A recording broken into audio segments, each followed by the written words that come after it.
பாவாடை உட்காந்துக்கிட்டா பாவாடை சட்டைன்னு இன்னொரு பேரும் இருக்கு. புரியல. வந்த என்ன பாவாடையோட நிறுத்திருச்சுடா இந்த சென்ன. வண்டிக்கு போலியா?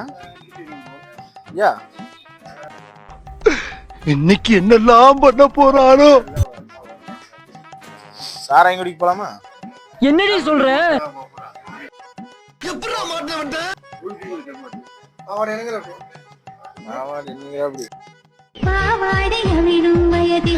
வீட்டுல போய் ஒட்டுக்காரு. ஐயோ ராமா, என்ன ஏன் இந்த மாதிரி சாமிக்கு என்ன காணிக்க கொடுக்கணும்? பாவாடை கட்டி விட்டு பணத்தை சொருகணும். லைனுக்கு வேற போனீங்கல்ல? முதல்ல கஷ்டமா தான் இருக்கும், அப்புறம் பழகிடும்.